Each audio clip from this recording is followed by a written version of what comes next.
Bulletin में सबसे पहले पाकिस्तान में कोरोना वायरस से मजीद 74 अफराद इंतकाल कर गए, जबकि 3084 नए केसेस भी रिपोर्ट हो गए। कोरोना से अब तक मजमूई तौर पर 20,257 अफराद जान की बाजी हार चुके हैं। मुल्क में अब तक 11,93,000 से ज्यादा अफराद को कोरोना वैक्सीन लगाई जा चुकी है। गुज़िश्ता 24 घंटों के दौरान मुल्क भर में कोरोना के 62,061 टेस्ट किए गए, जिनमें से 3,084 अफराद में कोरोना वायरस की तस्दीक हुई। मुल्क में गुज़िश्ता 24 घंटों के दौरान कोरोना के मुस्बत केसेस की शरह तकरीबन 4% रही। मुल्क में कोरोना केसेस की मजमूई तादाद 8,97,468 हो चुकी है, जबकि अब तक वायरस से 8,13,855 अफराद सेहतियाब हुए हैं। जबकि सिंध में कोरोना की बिगड़ती सूरत हाल की वजह से मौजूदा पाबंदियां आइंदा 2 हफ्ते बरकरार रखने का फैसला कर लिया गया। सूबे में 24 मई से स्कूल नहीं खोले जाएंगे। फैसला कोरोना सूरत हाल में बेहतरी के बाद ही किया जाएगा। कारोबारी मराकज और डिपार्टमेंटल स्टोर शाम 6 बजे तक खुले रहेंगे। शादी हॉल, सयाहती मराकज, सी व्यू, हॉक्स पे और तफरीही पार्क बंद रहेंगे। इंटरसिटी ट्रांसपोर्ट 50% मुसाफिरों के साथ चलेगी।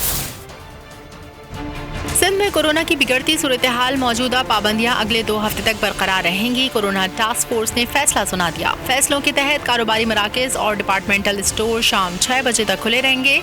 शादी हॉल, सयाहती मराकज, सी व्यू, हॉक्स पे और तफरीही पार्क बंद रहेंगे। वॉकिंग ट्रैक्स खुले रखे जाएंगे। इंटरसिटी ट्रांसपोर्ट 50% मुसाफिरों के साथ चलेगी। टास्क फोर्स के मुताबिक स्कूल खोलने का फैसला कोरोना सूरत हाल बेहतर होने पर ही करेंगे।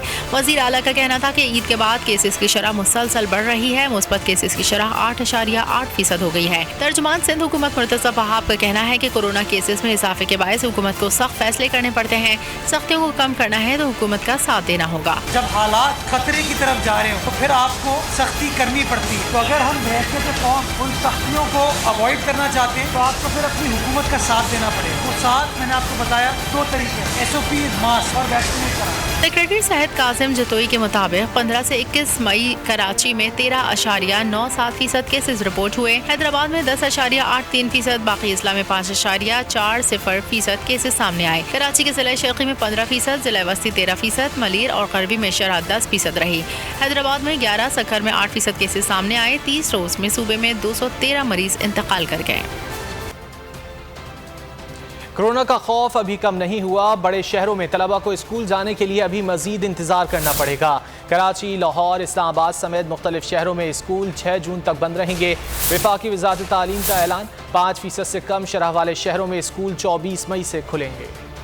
कोरोना के वार फिर बढ़ने लगे। खुलते स्कूल्स को ब्रेक लग गए। मुल्क के कई बड़े शहरों में स्कूल्स खोलने का फैसला वापस ले लिया गया। वजारत तालीम के ऐलान के मुताबिक कराची, लाहौर, इस्लामाबाद, रावलपिंडी, पेशावर, कोयटा और मुजफ्फराबाद समेत कई शहरों में स्कूल्स 6 जून तक बंद रहेंगे। वजारत तालीम का मजीद कहना था कि फैसलाबाद, गुजरात और मुल्तान समेत पंजाब की 20 अजला में स्कूल्स बंद रहेंगे। हैदराबाद, सक्खर समेत सिंध के 12, जबकि सवात और सवाबी समेत खैबर पख्तूनख्वा के 14 अजला के स्कूल्स 6 जून को खुलेंगे। वजारत तालीम का कहना है कि मुख्तलिफ शहरों में स्कूल्स को बंद रखने का फैसला कोरोना के मुस्बत केसेस की शरह 5% से जायद होने पर किया गया। जिन इलाकों में मुस्बत शरह 5% से कम है वहाँ स्कूल्स 24 मई से खोल दिए जाएंगे।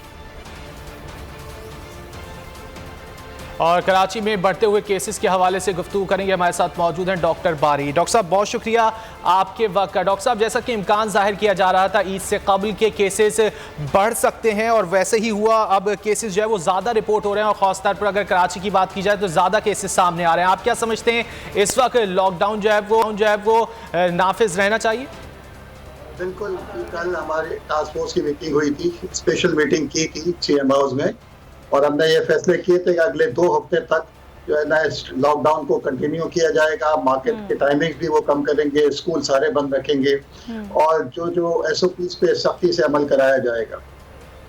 ठीक है डॉक्टर साहब, ये फरमाइएगा कि ईद से कुछ रोज कबल ही लॉकडाउन जब कर दिया गया था तो उसके बाद ये केसेस क्यों सामने आए, जब गैदरिंग्स पर पाबंदी आयद कर दी गई थी? तो देखिए, अनफॉर्चुनेटली हमारे अपने रवैये में तब्दीली नहीं है। आप कितने भी शटडाउन, लॉकडाउन कर लें, अगर हम खुद लोग ज़हनी तौर पर और जिस्मानी तौर पर तैयार नहीं होंगे तो कोई भी लॉकडाउन इफेक्टिव नहीं हो सकता। अनफॉर्चुनेटली जो तमाम लोगों ने जो है ना SOPs की खिलाफ वर्जियाँ कर रहे हैं, आप भी देख रहे हैं, हम भी देख रहे हैं, कोशिश के बावजूद भी। इसलिए मेरी सबसे इल्तिजा है कि खुदारा SOPs पे अमल कर लें ताकि ये सूरत हाल दोबारा ऐसी ना हो। और ये सब जितनी वेव्स आ रही हैं ये हमारी अपनी वजह से आ रही हैं।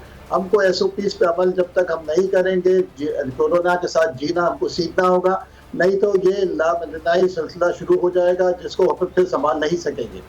डॉक्टर साहब, अगर वैक्सीनेशन की बात की जाए तो अब 30 साल तक की उम्र के अफराद की वैक्सीनेशन भी शुरू हो चुकी है, लेकिन बहुत से अफराद जो हैं वो एक ख़ास किस्म की जो वैक्सीन है साइनोफार्म, जो कि चाइनीज़ वैक्सीन है, उसके लिए ज़्यादा जो है वो बेताब हो रहे हैं कि वो वैक्सीन लगनी चाहिए। आप क्या समझते हैं, क्या ऐसी सूरत हाल में इस तरह का तकाजा दुरुस्त है?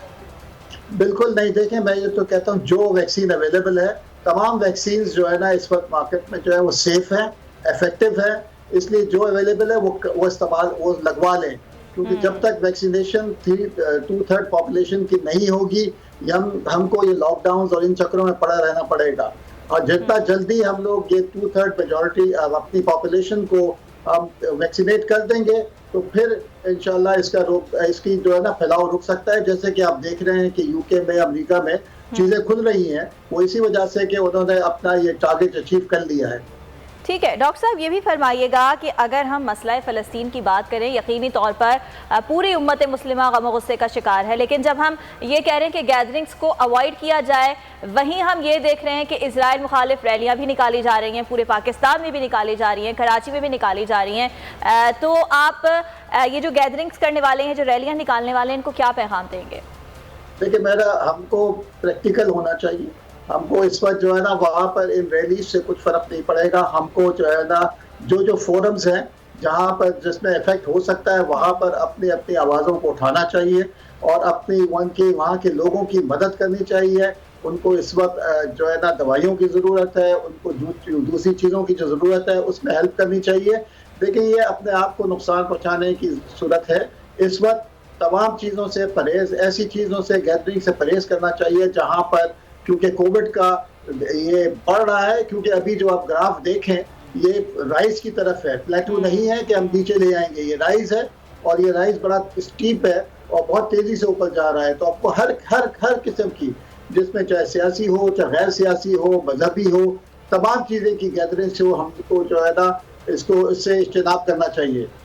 ठीक है डॉक्टर साहब, ये भी फरमाइएगा कि अगर हम गुज़िश्ता साल की बात करें तो इन दिनों में बहुत ज़्यादा केसेस थे और उसकी निस्बत अगर इस साल देखें तो उस तरह केसेस नहीं है जिस तरह पिछले साल हमने देखे थे, लेकिन केसेस बढ़ते हुए दिखाई दे रहे हैं। आने वाले 1 महीने 2 महीने के बाद आप क्या समझते हैं, जबकि वैक्सीनेशन भी हो रही है, तो इन केसेस में डिक्लाइन आएगा?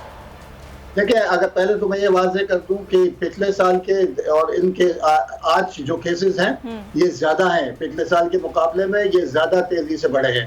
और अगर हमने जैसे ये लॉकडाउन का फैसला किया है कि 2 हफ्ते के लिए सिंध के अंदर, और अगर ये इफेक्टिव रहा और लोगों ने ताउन किया, तमाम लोगों ने, चाहे ताजिर बरादरी है, अवाम है, तमाम ने ताउन किया, तो होपफुली इंशाल्लाह अगले 2 महीने बहुत बेहतर होंगे।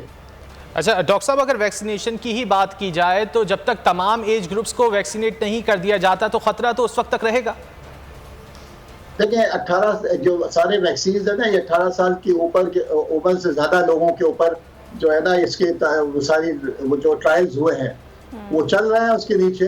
तो अभी हमको उसी तरह उसकी सेफ्टी प्रोफाइल उन्हीं एज ग्रुप के लिए है, हमको उसी में यूज करना पड़ेगा उसको। और एक दूसरी जो बात है ना वो अहम ये है कि सप्लाईज के ऊपर भी डिपेंड करेगा, इसके पीछे से सप्लाईज आ रही है या नहीं आ रही है, उसके ऊपर भी हमको जोर देना पड़ेगा, हुकूमत को उसके ऊपर बहुत इफेक्टिवली काम करना पड़ेगा ताकि हमारे हाथ पे सप्लाईज हो, क्योंकि लोग तैयार हो जाए, सप्लाईज ना हो तो वो भी एक